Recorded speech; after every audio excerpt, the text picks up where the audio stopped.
Everyone. On behalf of Foundation for Universal Responsibility of His Holiness Dalai Lama, we would like to welcome everyone to this year's first conversation in the virtual series celebrating Tibetan heritage, Voices in Exile. The program manifests His Holiness's vision of promoting Tibet's rich civilizational heritage to a global audience by creating a platform for eminent scholars, artists, and experts to share their insights into different facets of Tibetan heritage. For today's session, we are very fortunate to have Geshe Nicholas Vreeland with us in conversation with Mr. Rajiv Mehrotra. Introducing our speaker, Venerable Geshe Nicholas Vreeland is the former Abbot of Rato Monastery in India, where he was the first Westerner to be appointed Abbot of an important Buddhist monastery by His Holiness the Dalai Lama.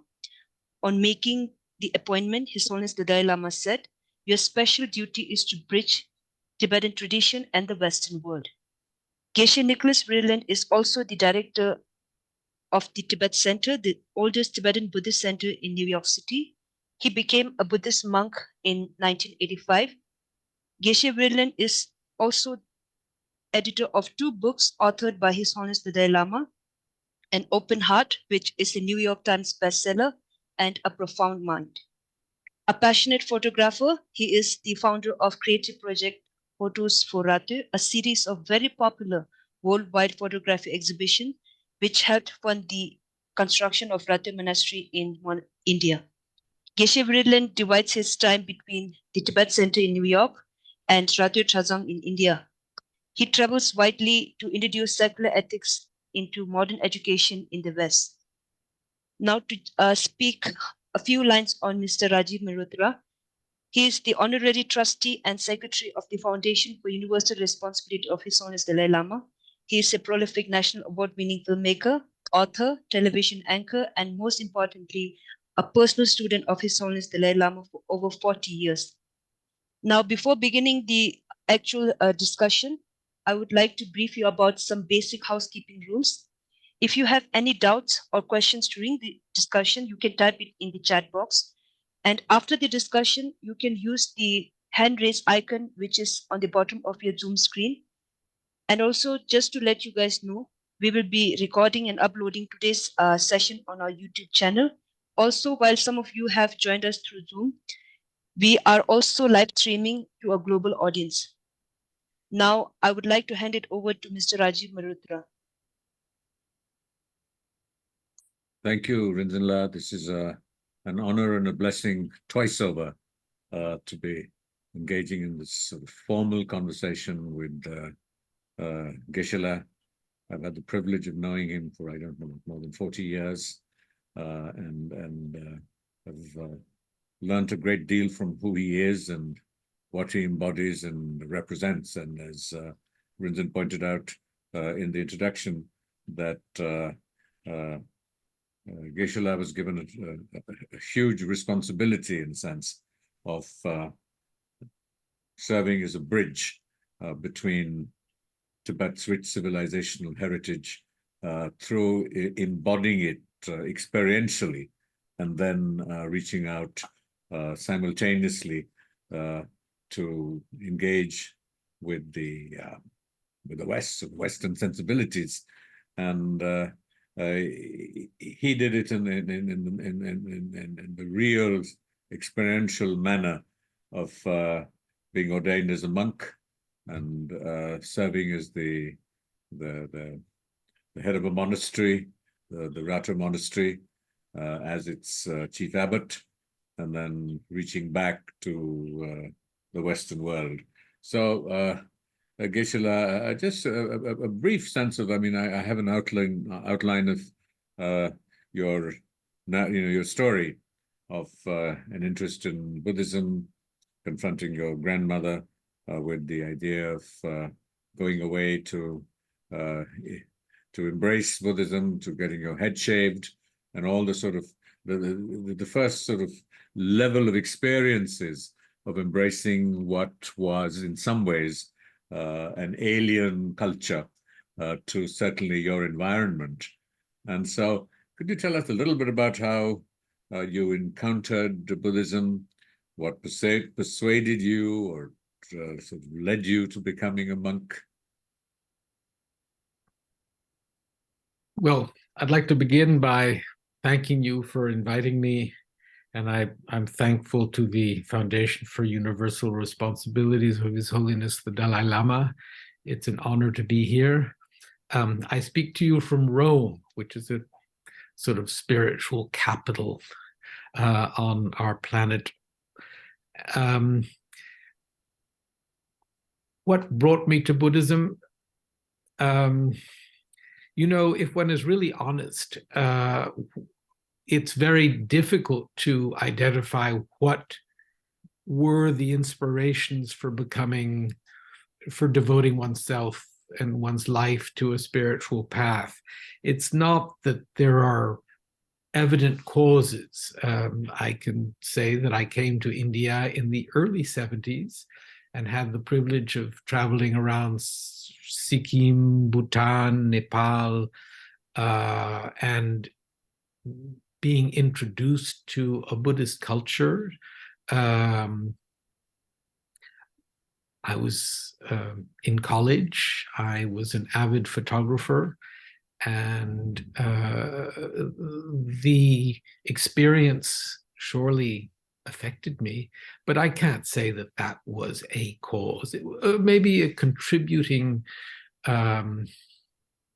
condition to becoming a monk, but nothing more. I went to film school in New York City, and as a result of my interest in photography and my study of film, I went to work for photographers, and one photographer, Richard Avedon,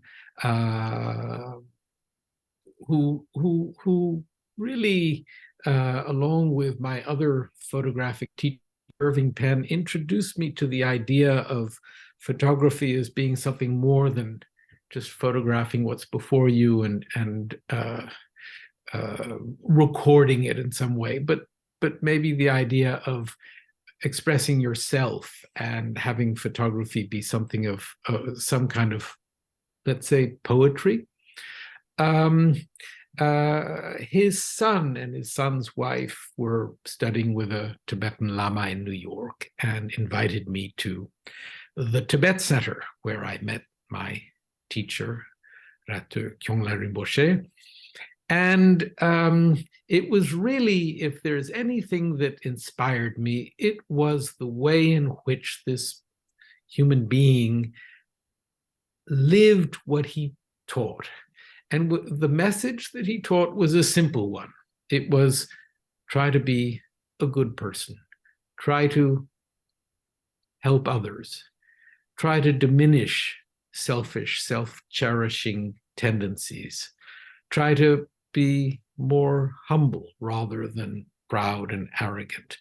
And as I say, it was in the way that he taught these very simple things, but in the way that he actually lived them, that I was most inspired. If there's anything that I can point at and say is what inspired me to devote my life to this practice, to this path, it would be Rinpoche's example.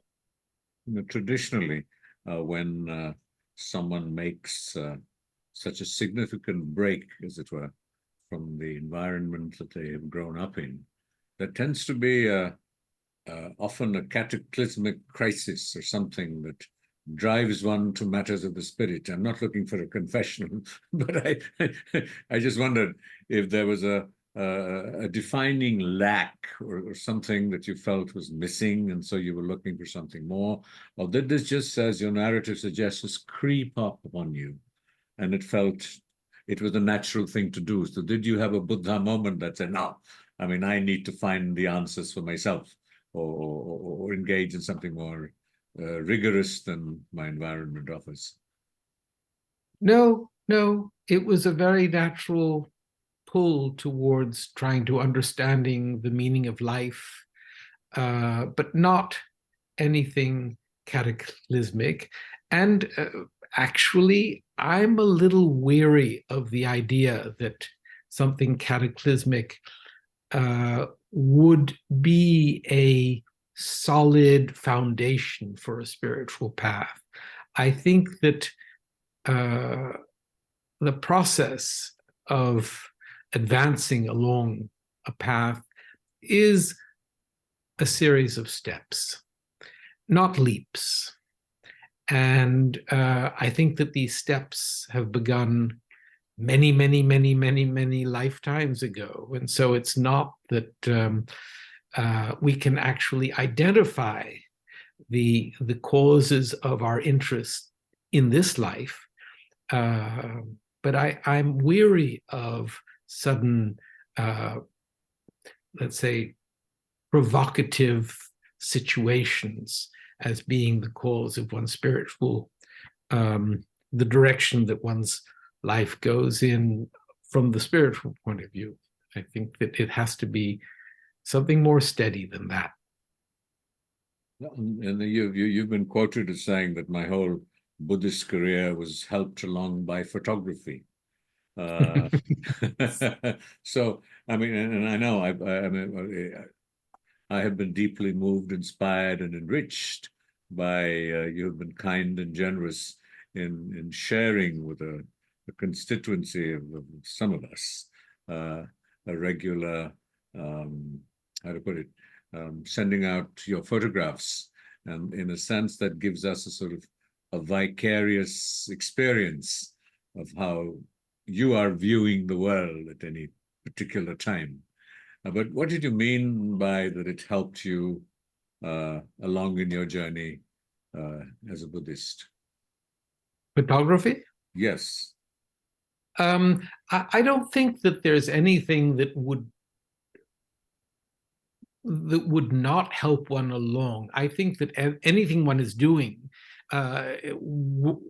whether it be, I don't know, architecture or journalism or being a lawyer, I think that any métier, any path or profession that one engages in can help one along. What determines the spiritual quality of one's actions, one's work, is one's motivation. And I think that engaged in with a proper motivation, with a pure motivation, and with a motivation that has, I'm afraid of using the term spiritual, but a motivation that is that has, well, I'll use the word spiritual, has a spiritual quality. Anything one does becomes part of one's path, becomes part of one's journey. And my love for photography and the fact that I was able to take it along this journey has enabled me to share what I'm doing with others. But I think that, as I say, if one were a lawyer, one would bring one's practice of law into the path and somehow help oneself along one's own journey and help those around one by virtuous use of the profession. I hasten to add that was a quote from the New York Times, and and that perhaps is one of the perils of modern media, looking for the quotable quote. That what is the quote? It was that, so my whole Buddhist career was helped along by my photography. And hence the question. And they also talk about the challenges that you might have faced moving on to becoming a monk from your family, but how supportive they were, and felt that it was because what you wanted to do, it was a natural logical progression of who you were and where you were at, and reinforcing what you said. But and there have been references too, because it's I guess it's interesting for people. I am bald not out of choice, but comfortable with it, and you had to shave your hair because it was a choice that you made. So this is not about being bald or not bald, but it is just making those sort of taking those steps that, in a sense, modify or impact your own sense of self and identity. So was taking on the robes and shaving your head just a sort of a natural embracing of a new modified self, or a changing self, or recognizing, or the softening of the self, or diminishing the self? What did that do for you? Your physical identity changed. Your appearance changed. So the decision that I took to become a monk, which I took a few years before I actually became a monk, was sort of a terrifying one, because I realized, as a result of having studied Buddhism and having come to the logical conclusion that being a monk would be the most effective way of immersing myself in a practice that I had come to see as being valid, as being as being what I wish to devote myself to. But becoming a monk was was beyond. It was mad. It was absurd. It was it had nothing to do with any aspect of my life. It was really stepping out of the sort of norms of the society within which I lived. And so it was terrifying to reach the conclusion that this would be the best way of actually living, immersing myself in my spiritual quest. However, my teacher very wisely said, well, give it time, wait, think about it, and let your life actually evolve as a result of having reached the decision that you wish to become a monk. And over the next few years, I found that my life developed a monastic quality in the middle of New York City. And it was only after a few years of that I had the extraordinary fortune to be able to ask His Holiness the Dalai Lama for advice. And His Holiness recommended that I become a monk and that I devote myself to studies, and that I eventually practice. He said, don't simply remain in India. You eventually should go and be a monk in your own country, in your own culture. It is important that Buddhism be practiced by Americans in America, Indians in India, and that's your responsibility. And so I went off to become a monk. I went off to India to become a monk and join the monastery that my teacher came from. And I tell this story because I feel that the steps that you have to go through to actually come to the point of changing your clothes and shaving your head and changing your identity and changing the way not only you perceive yourself, but the world perceives you, those are steps that have to be taken carefully. And yes, they have an effect on one. Yes, you shaving one's head now, shaving one's head today is very different from shaving one's head 40 years ago. At that time, removing your hair was removing your image, the image that you were conveying to the world. Today, shaving your head is actually an image. But the monastic idea of shaving your head is really removing those qualities of self-image that you are projecting. And wearing robes. I mean, robes are meant to be, simple garments to protect yourself, cover yourself, and not be a sort of fashion statement or anything like that. I was recently in Germany just a few days ago, and someone came up to me and said, "I really like what you're wearing." "Oh, what's this fashion statement?" I said, no, it's not a fashion statement. I'm a monk. So like that. But there was also this, the process of culturalization into a completely alien environment and context.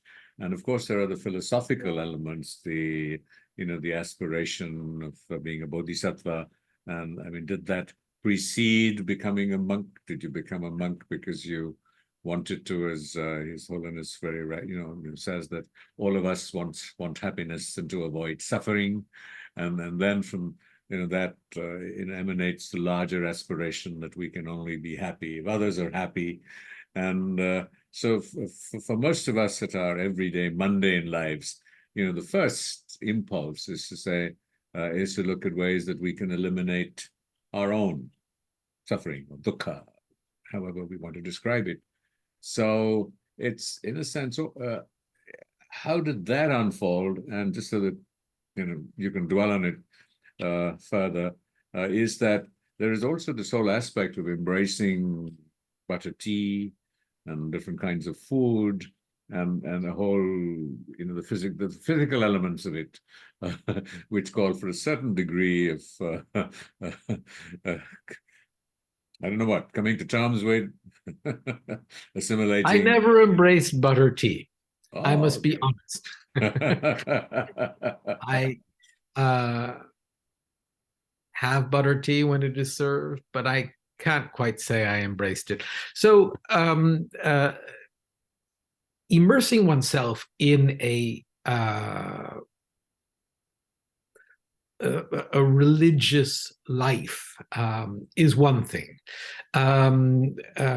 Moving to India and going to live in a Tibetan refugee settlement 40 years ago is something else. You are not only coming to India, but you are stepping beyond India to this extraordinary cocoon.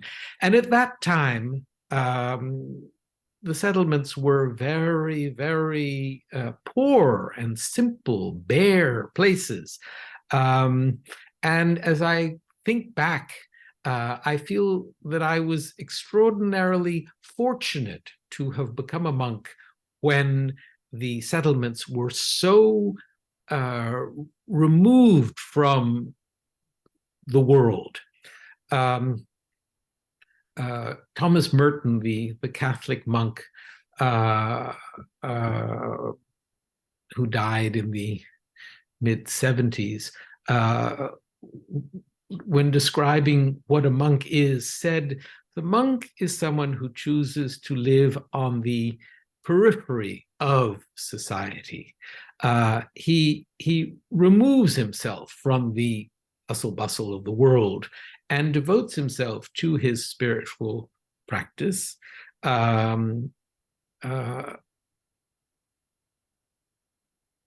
stepping out of the world." And moving to India and going to live in a Tibetan refugee settlement was that. It was really stepping out of the world. And I can remember that there were no cars. When a car went through the settlement, once every 2 or 3 days, we all would look and it would go along the horizon. A Hindustan ambassador white would go, and we would think, who might that be? And that was how removed we were. I remember after a few years there, seeing a plane go by. Everyone came out to watch the plane. It was way, way, way, way up in the sky, but that was a plane going by. We were a step away from worldly, the world. I listened to the BBC. I followed news to a certain extent, but I was not within it. I was a step away, devoting myself to my studies. And as I say, I feel very fortunate to have had my training be in those circumstances, because those circumstances are no longer available to us. The cell phone has changed everything. The world comes to us. The world is in our phone.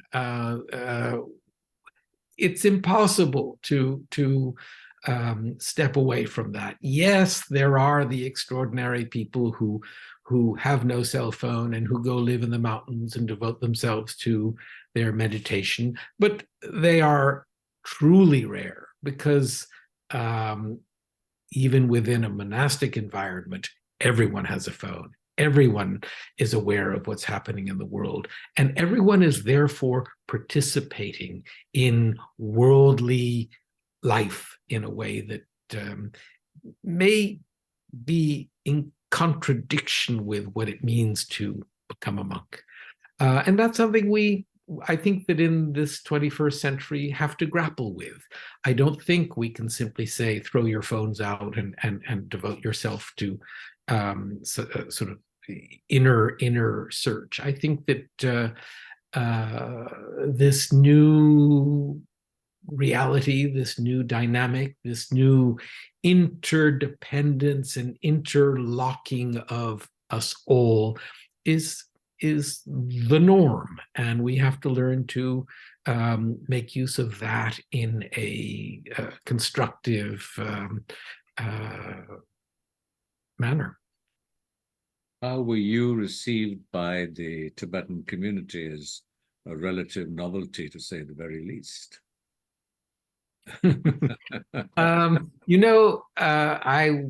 was back in New York a few years ago, and I went to visit some friends who had a young Tibetan woman caring for their children. And when I arrived, this young woman answered the door, and I didn't know that I didn't know of her, and recognized that she was Tibetan. And I said, Tashtele. And I said, where are you from? And she said, I'm from Mungod, which is the Tibetan refugee settlement where my monastery is. And I said, I'm from Mungod too. She said, I know, I've known you all my life. And I was the only Westerner she had ever seen. I was the first Westerner she had ever seen. And from being a little girl, I was this sort of Martian who had appeared in her world.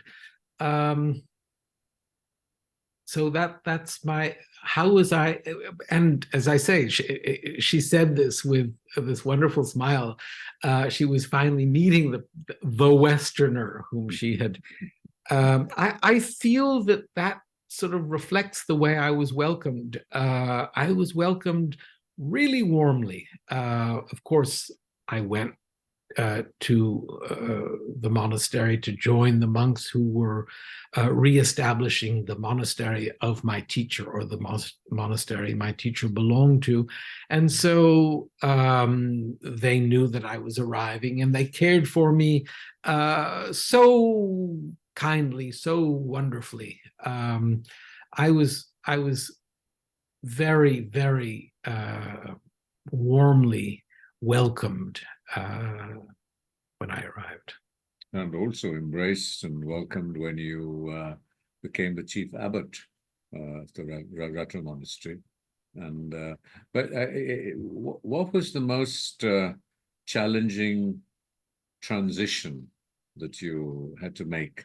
It was at many, many levels. As some of these we've been pointing to. It is from one's reflexive responses of a worldview that we have internalized, embracing the idea of reincarnation, different levels of hygiene, different kinds of food, a different vocabulary of processing information, completely different sensibility in terms of values. Did it all happen as effortlessly as it appears to have? Well, it's not that I really had a shoulder to cry on, and when I went off to boarding school, I was miserable. I didn't feel that. On the contrary, I felt happy. It was tough. I can't deny that. I didn't speak a word of Tibetan, and when I began debating, and when I would practice debate with my fellow Rato monks before going to the Loseling debating court, I remember when I didn't understand a word, I would say, for me, the word that you've just used there is a sound with no meaning. And for them, it was very difficult to even think of their very common word as being nothing but a sound. And then I would say a few words in English, and they would say, "We don't understand English." And I would say, "Yes, it's just like that for me." And it was this sort of mutual discovery of, and they were so patient with me. They were so willing to go along on this pace of, on this journey of helping me along, and I suppose that I was helping, contributing in the way, whatever way I could. It was difficult, and living in India, you get sick. And I wouldn't read novels or anything like that while I was,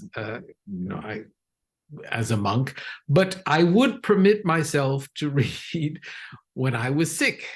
And so getting sick became an adventure. I mean, the Brothers Karamazov was something that I read while I was sick. What is it? Redemption of Tolstoy was something that for some reason in the monastery, someone had left all these Russian authors, and I read the Russian authors when I got sick, and it was wonderful. I mean, I think back at those times with pleasure. Well, sort of conventional wisdom, certainly from the Tibetan or Eastern traditions, would suggest that there was obviously a past life dimension that was unfolding and led you to this, and that you were able to embrace this as comfortably and with the intensity and the manner in which you were able to internalize it. So it was obviously much more than something that began and ended from your first exposure to, albeit progressively and gradually. But surely it must have been, did you find it somewhat easier than you had expected, because there was something that you carried with you that predisposed you to give it? No. Just plain hard work. Well, it's not that one can, I mean, I may believe in reincarnation, but I can't quite say it's easy, and that must, well, it wasn't easy. I mean, I faced the challenges that one faces, and they were challenging. But I wasn't unhappy, And I was willing to push on, to make effort. It was a willingness that that I was happy with, content with, and there were challenges. Dealing with bureaucracy and you know, getting the permits necessary and being patient and perseverant and all of that. I must say that in terms of the effects of practice, you know, if I've developed any kind of I don't know, patience or tolerance in respect to difficulties and you know, the sort of stuff of some kind of spiritual development, I attribute it as much to living in India as I do to being a monk and going through my spiritual training and practice. India is an extraordinary place. India teaches one so much. There's one particular thing that I would like to mention because I really think it's important. India teaches you that you're not going to be able to change a situation. You have to change yourself in respect to the situation. And that's a very profound thing that India doesn't give you any choices about. You have to accommodate it. It does not accommodate you. And once you accept it, it's the most wonderful place in the world. And I think that's a spiritual secret. And it's a, you know, to go through the often painful steps of getting it is something that I'm so thankful to India for. I think that one of the sort of many great contributions that I think your mission, life, and engagement with Tibetan Buddhism and serving as the chief abbot and all the processes that you have been through, in a sense, staying the distance. Because there have been many cases of you know, Westerners coming in, embracing Tibetan Buddhism with great vigor and tenacity and discipline, and suddenly, boop, it all goes out of the window in many cases, if not most cases. And so I think that process of the transformation or change had elements, as you know, His Holiness often describes as the wisdom and the method, and I think that both these dimensions were sort of developed in certain cultural contexts and certain emotional profiles or proclivities, and so you were able to transcend both the elements of being able to assimilate sutra and to practice the method, to be and our synthesis of both of these. And as this sort of travels to the West on shoulders such as yours, there is frequently a questioning as to what are these aspects, how do they translate, how do they transform to the West? How can they transform the West? How can they be made how to put it, more accessible? And in the process, a great deal of perhaps dilution appears. I mean, in a case in point, of course, is the practice of mindfulness, which has now become almost sort of a practice that claims to be have evolved from the West, but is seen in the Tibetan tradition as only a part of the larger journey. And you are, as one of the preeminent carriers or the messengers of authentic lived experience of Tibetan Buddhism to the West. So 2 questions really. And how do you see the West's ability, the Western sensibility, assimilating it? And then when you talked about what cell phones are doing to us and how we have to accept that that is the new reality, does that in some way dilute Tibetan or Buddhism, which has, or to use a horrible phrase, survived 2,500 odd years of product testing, and then suddenly it's confronted by how to put it, a new vocabulary, a new need, with it is struggling in some ways to retain that authenticity of that many years. I think that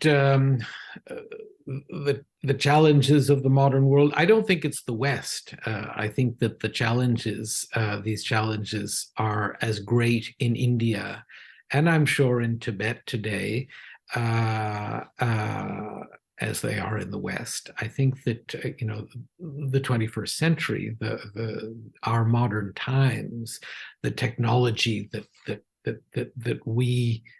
is part of the wiring of our present day, those are challenges that, as I say, exist no matter where one is, including in a Tibetan refugee settlement in the south of India. I think that the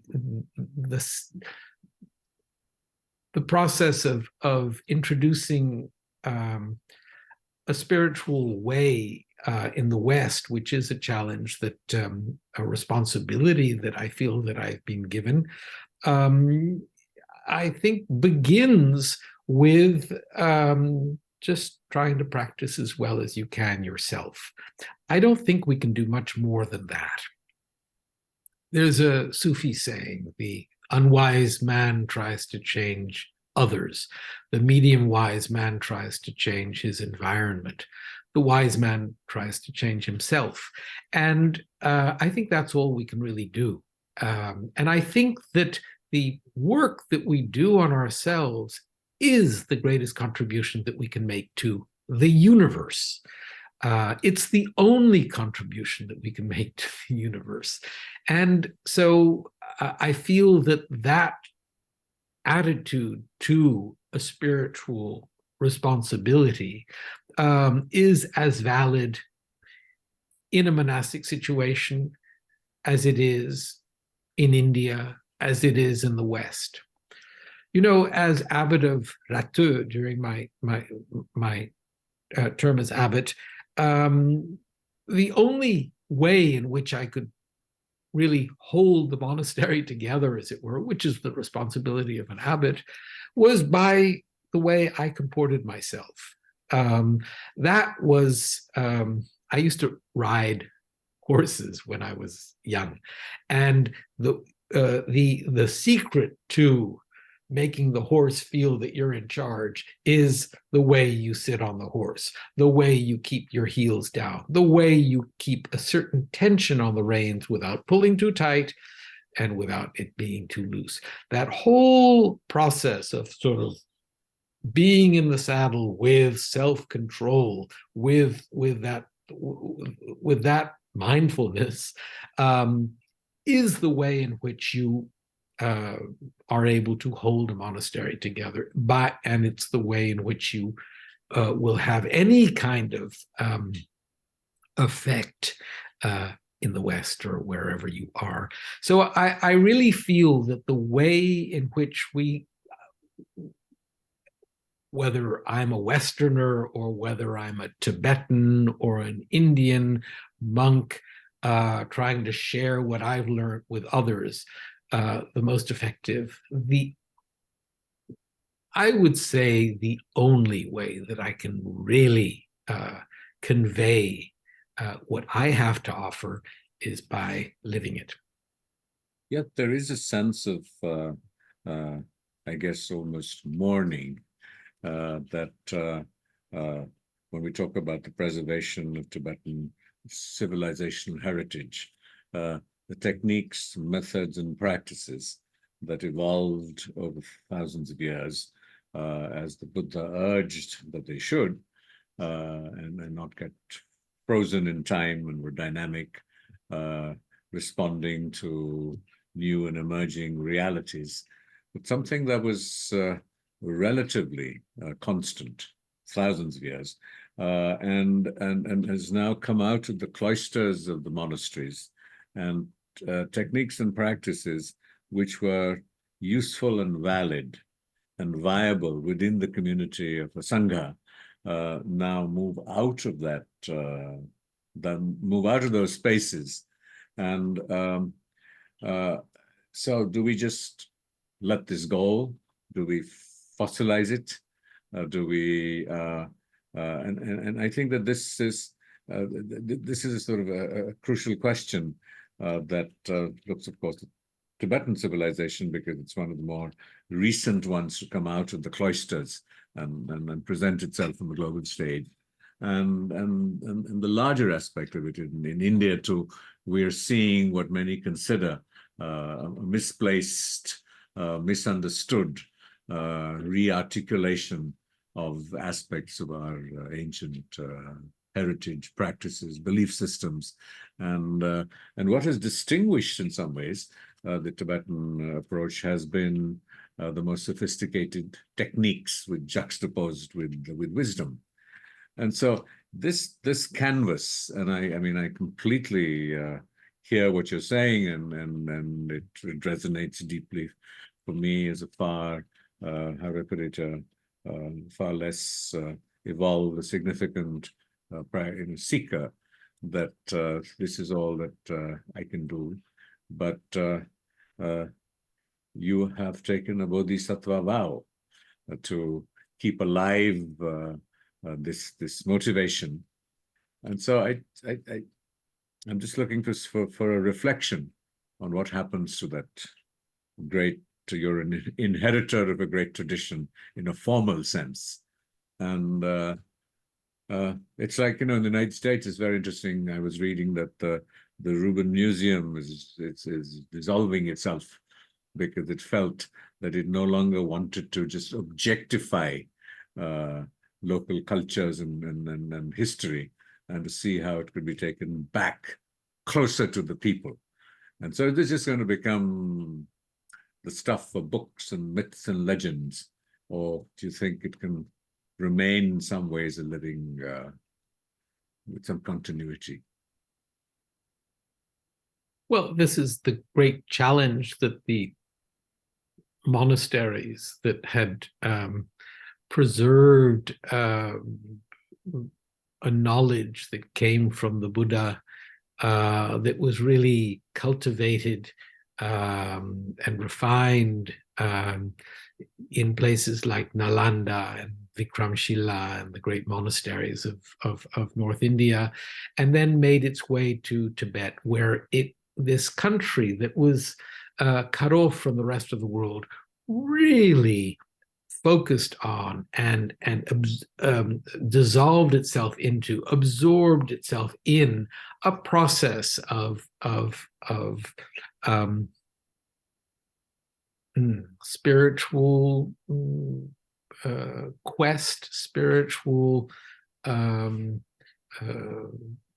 evolution, but it was all on the part of individuals. Such a thing is a series of individuals devoting themselves to their own practices and becoming better people. Of course, the institutions help that along. The techniques that evolved and were made up or were those organizations, those monasteries, helped the individuals along in their practices.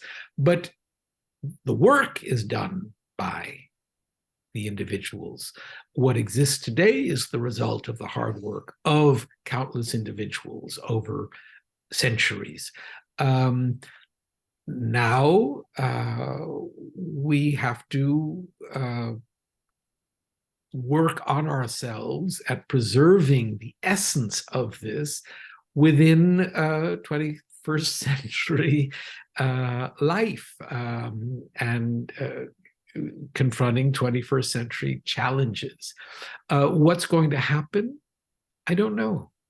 How do we go about it best? What are the actual steps that we have to take? I don't know. All I know is that the care with which I take one step at a time as I face these challenges, that's all I can do. The way I take those steps, the care with which I take them, the mindfulness with which I remain focused on the journey, and what is it that we are actually working at doing? What is a spiritual path? What is this work that we're doing?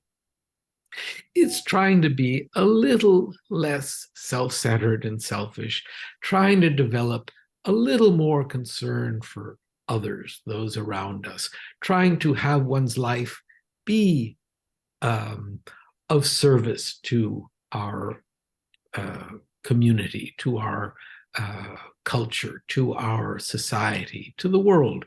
And we have many opportunities to do that today as the world confronts all the challenges that it is confronting. We each have the opportunity to do this work.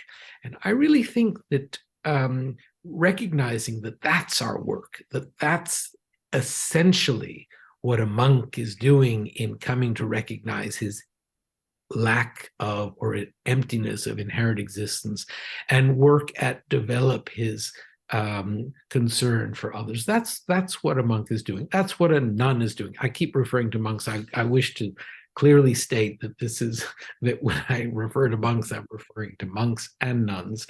When we are all part of this human family, working at diminishing this sense of self-importance and devoting ourselves to helping others. I really think that that's the work, and that the present-day challenges provide us with a new set of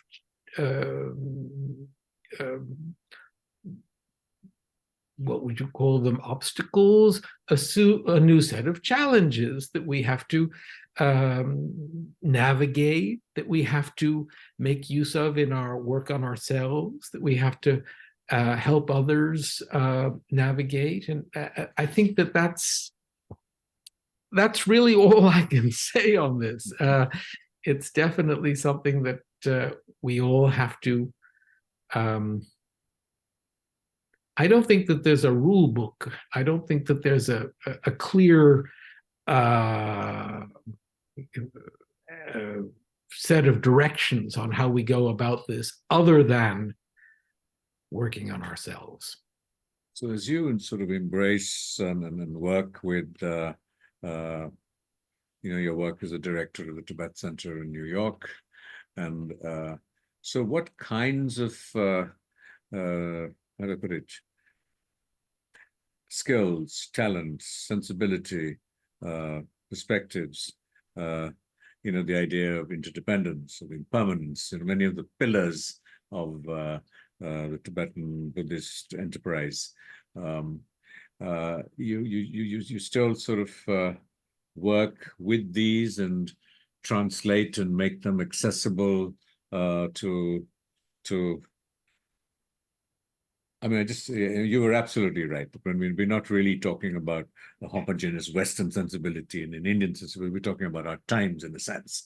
But New York seems to, in many ways, epitomize a core manifestation of that enterprise. So, what are the elements that you draw on from both the methods and practices of Tibetan civilization heritage, and are these sort of points that resonate and you work on? Is the assumption that if you internalize these, it leads to helps you understand the emptiness of inherent existence, which is of course a very complicated way of explaining a very complicated idea, but what kind of vocabulary, what kind of buttons do you seek to press or reach out to that can help people to embrace these larger aspirations, or compassion, softening the sense of self? Well, I think that the real poison, the real cause of all our trouble, is the sense of self that we naturally consider to exist in some kind of inherent way. And our study of Buddhist philosophy really helps us recognize that, identify that.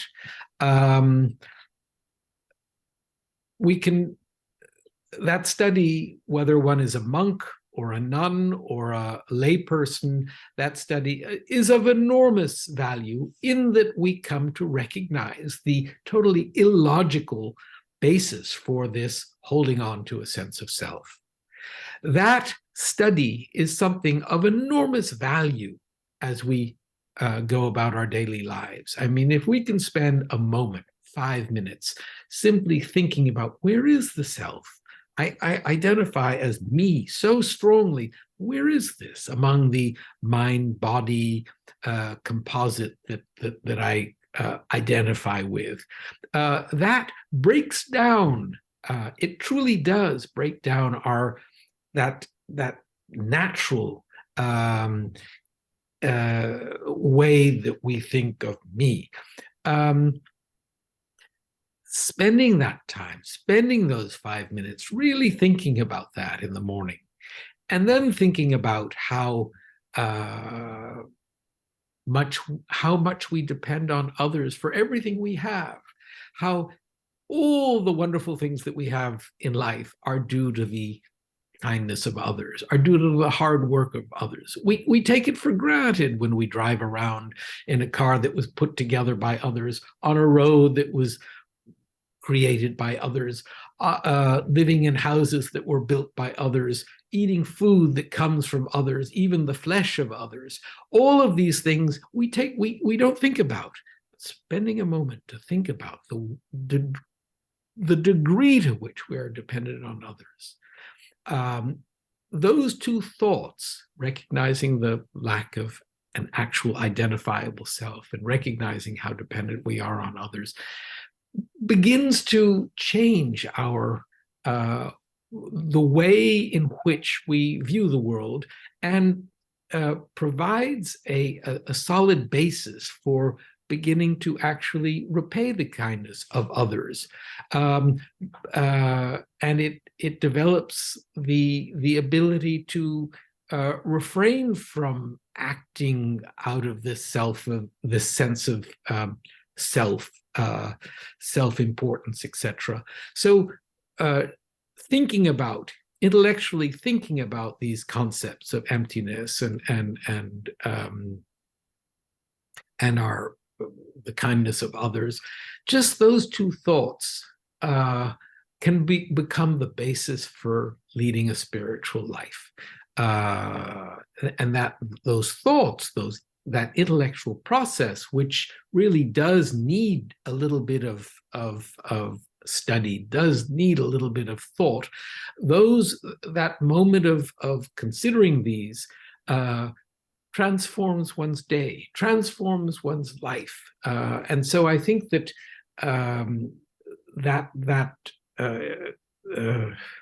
the intellectual training that you derive from the monastic training that I've had the good fortune to have had is relevant in the 21st century, is a relevant way to prepare for the way we lead our lives in New York City. But implicit in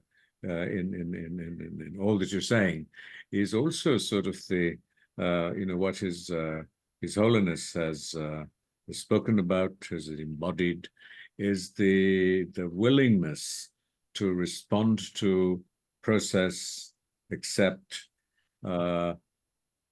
emerging, evolving knowledge. And from not just an intellectual perspective, but from an experiential one. So the willingness to go and actually is to engage in the practices and rituals of other traditions, to be able to look at the insights and perspectives that science has to offer, and to assimilate them as best is possible. But I think an important dimension that we look at Tibetan heritage is how we can accelerate, that's Mahayana tradition, in what ways can we accelerate the processes of intellectual understanding that of course, go through the rigors of in the monastic tradition, but also the Mahayana is supposed to be to offer you I hate to use the word an instant variety, but a little longer than instant. But the different kinds of meditations, exchanging oneself with others, practicing loving kindness, some of these specific techniques that intensify what could be intellectual understanding into a reflexive response. And so do you still see how those methods are playing out? So for example, when I was learning some of these practices, you began with visualizing the love of your mother. And you find that in our communities, certainly in many parts of the world, people have neurotic relationships with their mothers. And so, I mean, this is just a very mundane illustration of the way these techniques and approaches and vocabularies need to adapt in order to remain meaningful and accessible to people. Leaving aside the specific kind shown by one's mother, because as you say, there are those who've had very difficult childhoods vis-a-vis their mothers, we can simply recognize how dependent we are on others. We can recognize the fact that just as we wish for happiness, all others wish for happiness. And if we sit and think about it, and we recognize that, even the mosquito that's flying around is only acting out of its wish to satisfy itself, which is exactly what's motivating me. And when we recognize that we're all the same in that sense, we thereby have shifted the dynamic of our considering ourselves more important than others, making hierarchies among others. That is a simple technique, which I think is absolutely relevant in our in the way we lead our lives in these modern times. I think that we, as a result of acknowledging that we are all the same and wishing for happiness and wishing to avoid suffering, we then step into the process of how to actually go about that, of determining to diminish our selfish tendencies and devote ourselves to being of benefit to others, and thinking about how we can do that best. So that whole thought process, which I would consider, or we would consider to be analytical meditation, has an effect on you. It actually changes the way you lead your life if you engage in just a little bit of it every morning, and maybe a little review in the evening before going to bed. But I think that those techniques, which we can attribute to, the great sages of the past, like Shantideva, are of enormous value. And if we think of taking apart our sense of self and recognizing that there is no actual me at the core, as explained by Nagarjuna, Chandrakirti, and the great masters of Nalanda, are of enormous validity in our modern day. They are valid vis-a-vis the discoveries of modern science. They are valid vis-a-vis the way in which we engage in life. And so I think that the ancient techniques that the Tibetans have preserved, and that we are working at internalizing and living our lives by, are really all we have to go on. A final question, that many of these techniques were developed in the isolation of Tibet, and addressed both sort of predominantly personal striving for, whatever better word, enlightenment, bodhisatwahood, or what have you. But the global crises, which call for a different level of engagement, a different level of response, its expression in the idea of engaged Buddhism. And so we have a number of questions here and in fact that is the trend of questions that we see, that 4 or 5 here, that says, how do we, as from drawing on Buddhist traditions, respond to images coming out of Gaza or from Manipur in India of intense human suffering, and the emphasis on who we are and in making a difference to the world. I think the sense of frustration and anguish in the manner in which the human species is dealing with the issues of the environment, of conflict resolution, of gender, a whole range of challenges and crises, that how does an aspiring bodhisattva move beyond seeking to teach and serve humanity through lifetimes to come? So how do you see yourself responding to these situations? Is it enough that you continue to be who you are and create the impact by who you are? But what kind of external action does that call for? And what does our tradition offer? So I don't think it's so much who you are, it's what you do. And I mean, the honest answer to your question of how do I confront the injustices of the world, the tragic events in the Middle East and elsewhere.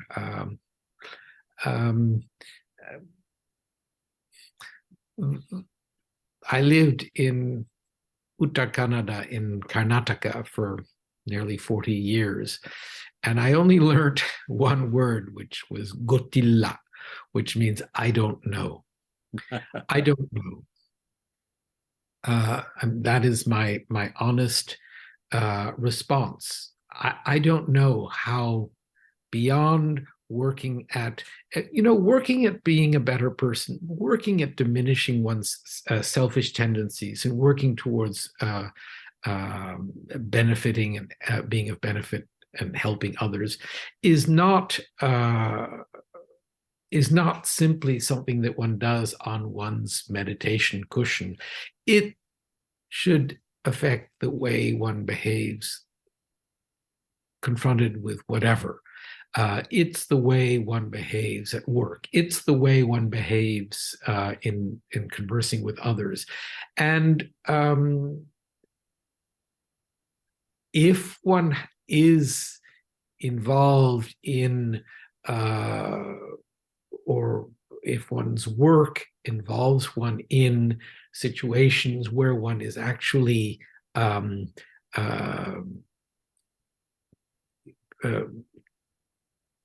in contact with these situations, one applies that way of behaving in those situations.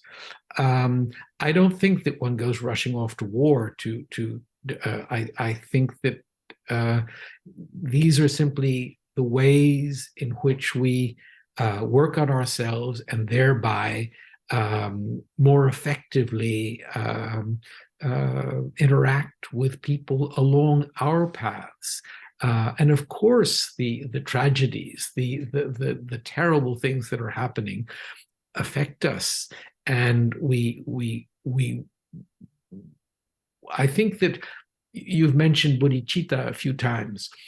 Bodhicitta is something that comes about as out of recognition of the fact that we are powerless to remove the suffering of all. We are powerless to right the wrongs in the world. And we therefore devote ourselves, determine that we are going to attain, we are going to work towards the attainment of enlightenment so that we can more effectively help others. But as we are today, we have very little ability to affect things. I think the most powerful idea that in the last few minutes have been something that I think His Holiness often says is the willingness to surrender to the I don't know. And I think that it calls for enormous qualities of integrity, of surrender, while engaging and seeking. And I think it is that sort of that balance between, and of course it comes from in the Bhagavad Gita too, that engaging in action without being attached to the fruits of it, and certainly specific fruits and outcomes that you can concretely flag. I'd like to sort of conclude by inviting you that we'll present some of your photographs and to give us your stories about the photographs and what those photographs meant for you. What were you telling us with the photographs when they happened, what they represent for you, apart from our intuitive response as terrible modern word, consumers of those photographs, which we find insightful and moving. And as I mentioned briefly before, that we are really grateful, and I have been over the decades, that you have kept a steady flow of photographs flowing to those who follow you. And dare I mention that the Foundation had screened the film on you, The Monk with the Camera, and which was extremely, how to put it, insightful, inspiring, and I think the photographer's mind that captures the moment is both a revelation of who the photographer is and the subject and what you reveal. And so, if you could just lead us through your reflections on what photography means to you, and you'd mentioned that photography was a part of your journey. In what ways photography served it, and in what ways it froze some moments of the experience as an observer, and why you are still a photographer. Well, maybe we'll just go back to the first one and scroll it and just tell us when this happened and why this was one of the photographs that you chose for us to share. So photography was my great love from the age of 13. And when I became a monk, I had no camera, and I went off to the monastery, really leaving photography behind. And my brother insisted eventually that I have a camera, and he gave me a camera. And I really was afraid of having it become part of my life. I kept it locked up in a trunk, which I thought of as Pandora's box. And every once in a while, I would open it and take photographs. The monastery would ask me to photograph the monks for identification purposes or for fundraising purposes. Eventually, there was the wife of the person who to me was the most inspiring photographer in my youth, Henri Cartier-Bresson. His wife came, she's a photographer as well, Martine Franck, and she came to photograph young incarnate lamas in the monasteries and asked me to help, and we became friends. And she could see from our conversation that I had this passion for photography. And she said, listen, don't let it take you over, but take pictures and just, and I said to her, photography is like the piano. You have to do your scales if you're going to make music. You have to take pictures if you're going to be able to express yourself through your photographs. And she said, well, just do your scales, just take pictures, with the idea of maintaining the skill, the ability. And so I took my camera out and I kept filming it, and I kept it close to me and photographed what was around me. And this photograph of one of our elder monks teaching a young incarnate Lama how to read is one of the examples of that. This was a room 2 or 3 doors away from mine. And this was part of life in the monastery that I captured here. Many years later, when we had to raise funds to build a new monastic campus, the same photographer, Martine Franck, said, choose 60 or 70 of your best images and we'll edit them down to 20, and we will have an exhibition to sell the photographs to raise money to build the monastery. And that exhibition became a series of exhibitions in New York, in Paris, in Rome, in Berlin, in New Delhi, that raised the money that enabled us to build the monastery.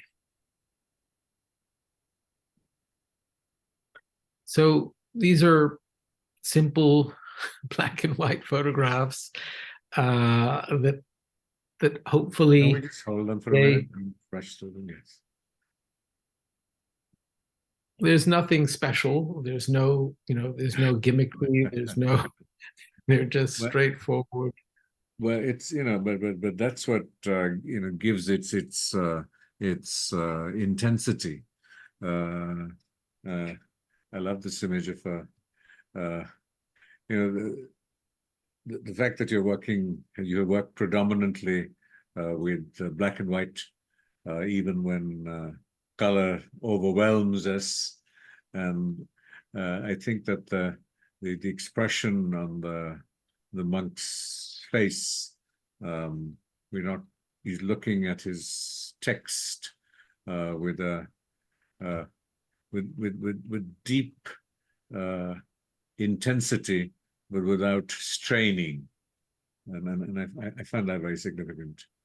And so I think each one of these evokes a huge sense of mise en scène of what it's like to be in the monastery.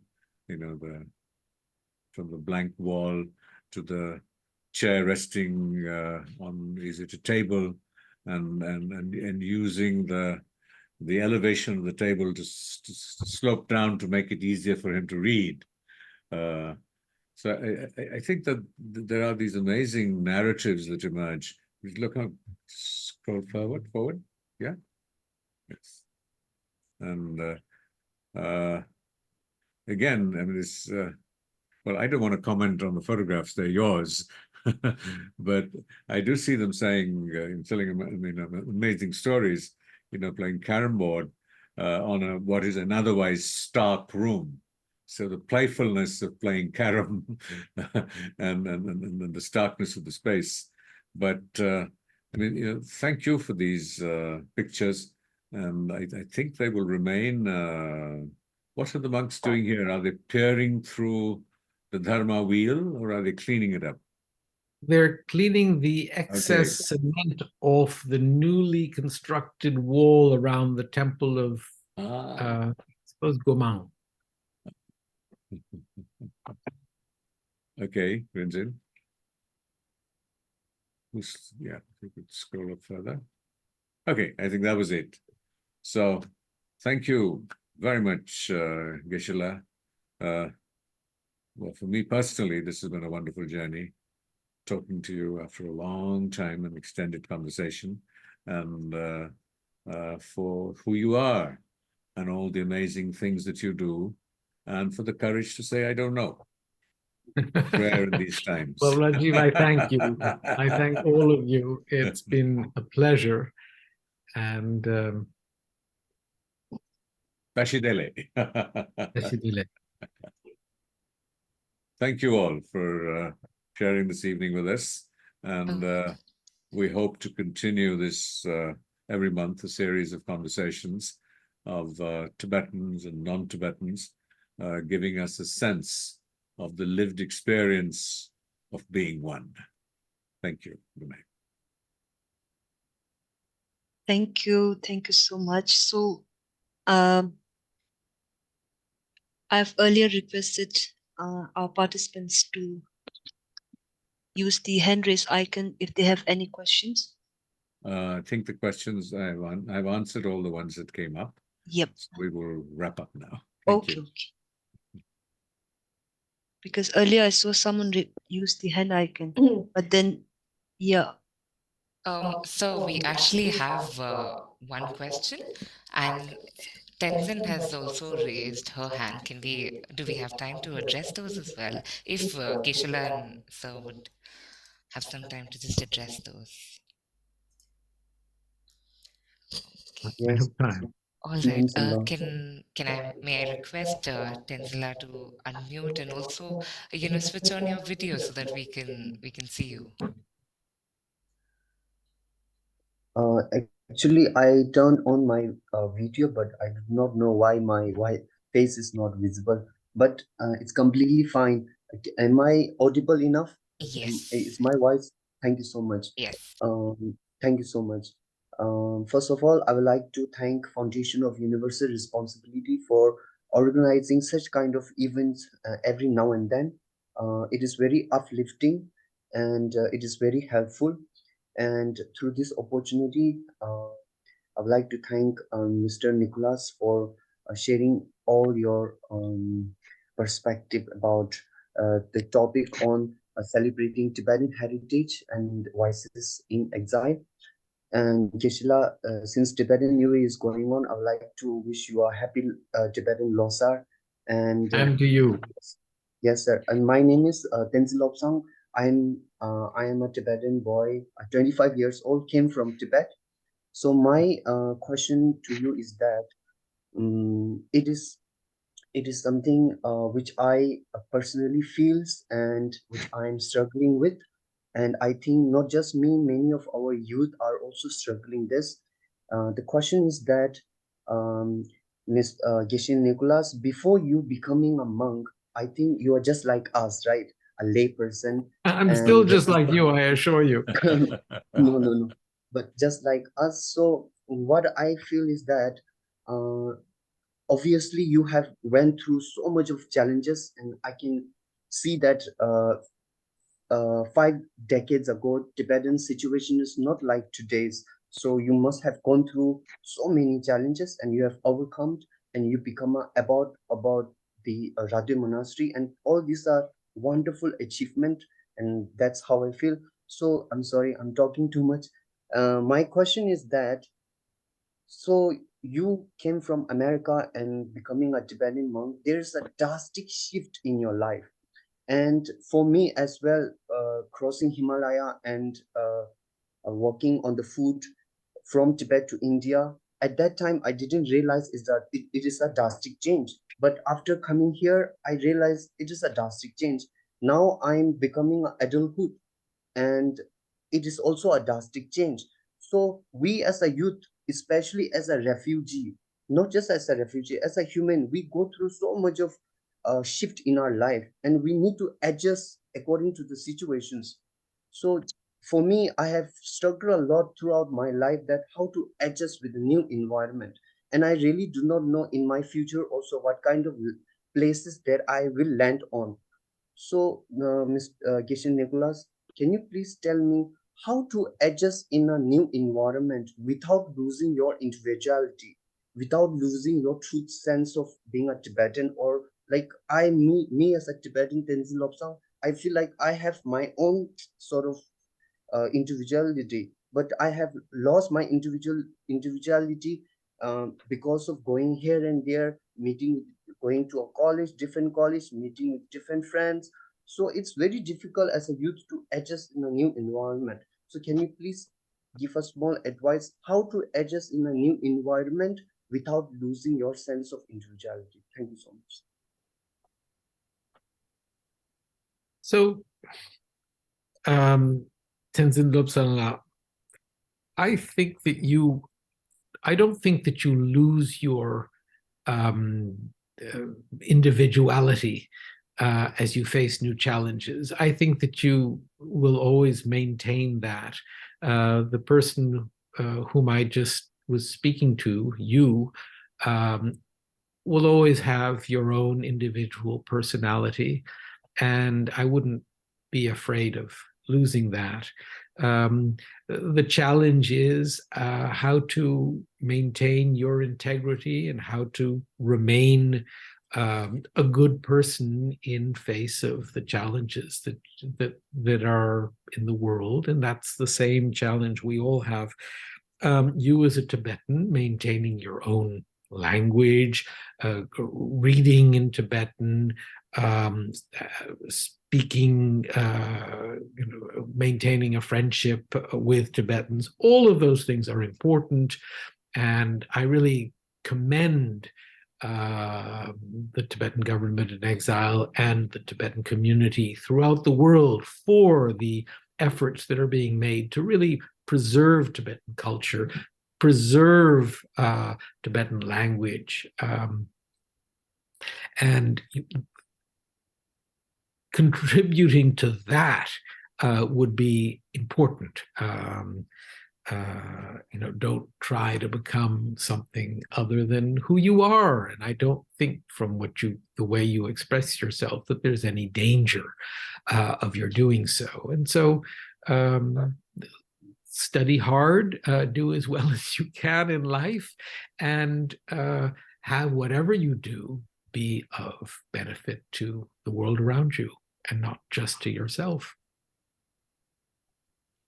Thank you so much, Geshe. Thank you so much, Tenzin, for asking this pertinent question, because just as you spoke about the Tibetan community as a young person, I mean, all of us also face multiple obstacles in this question of cultivating, a meaningful life, and the question of also cultivating a lot of these skills and qualities to actually lead a meaningful life is something that's very pertinent. Just as you spoke about Tibetan Buddhism, we also got a question from one of our friends from across the globe about, as we also see a lot of Tibetans currently leaving India to United States and Europe for multiple reasons. How do you really see developing or cultivating this community and taking the legacy of Tibetan Buddhism forward?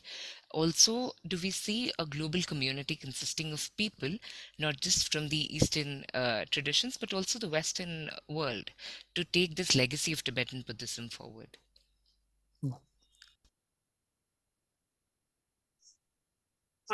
I'm not sure I totally understand the question. I think that first of all, Tibetan Buddhism is Buddhism. Buddhism is, I don't want to take anything away from the Tibetans, but it's the Indians who it was the Buddha who established this. And this knowledge was really cultivated in India over hundreds of years before it went to Tibet, where it was maintained when it really disappeared in India and in many parts of the world. I think that as I've said, the only way that we can truly preserve it, that we can truly contribute to maintaining this extraordinary knowledge and practice, is by doing so ourselves.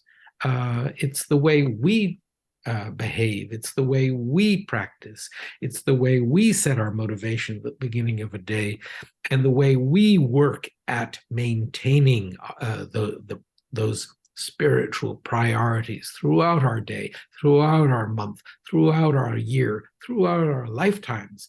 That's all we can do. Thank you so much, Geshe, and I believe this question is addressed to both our esteemed speakers. It's also in continuation to what Mr. Mehrotra raised about the crisis in the contemporary times. And our friend sort of locates that in cases of conflicts, as we see from Palestine to Manipur, there at the core lies a very violent intention and a very violent ideology.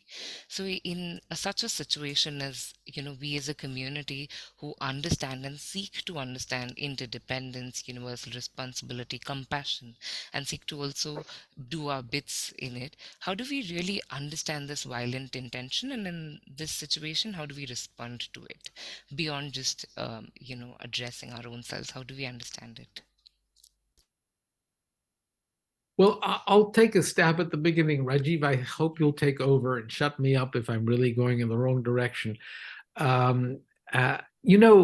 Working at developing an understanding for those who are behaving unjustly, developing compassion for them, developing an understanding for the way they are becoming absorbed in their own selfish wishes, their own very limited, closed-minded ideas of how things should be done and how they and their community might benefit. I think that to really develop sympathy, empathy with even those who behave in ways that are unjust is essential. Our heart has to open. We have to understand how someone is the victim of his afflictive emotions, the victim of his selfish tendencies. We all have selfish tendencies, and we can thereby recognize that that person is motivated by that, and only then will our hearts open, and only then will we develop the compassion, the love, those qualities that are, I think, really the only way that we can maybe affect the dynamic. Rajiv, help me, please. Rajiv, sir, can you please unmute yourself? Which really is the truth. That I too have to say that the two images that have been haunting me for weeks have been the images of the women who were stripped naked in Manipur and were running through the streets with men pursuing them and grabbing at their private parts. And the other one was, of course, in Gaza, with the children at the incubators who had been abandoned to die. And I was reminded of amongst my first visits to Dharamsala, when the prayers that the Tibetan monks sang concluded with, may the veils of ignorance lift from our Chinese brothers and sisters. So it is that kind of mindset. Very often when we manifest compassion for ourselves and for others, it makes us more, it somewhat softens our own sense of suffering. And I think not all of us are in a position to be, I don't know what, presidents of the United States or of India or where have you, or even His Holiness's own struggles in responding to and processing the genocide on fellow Tibetans within Tibet.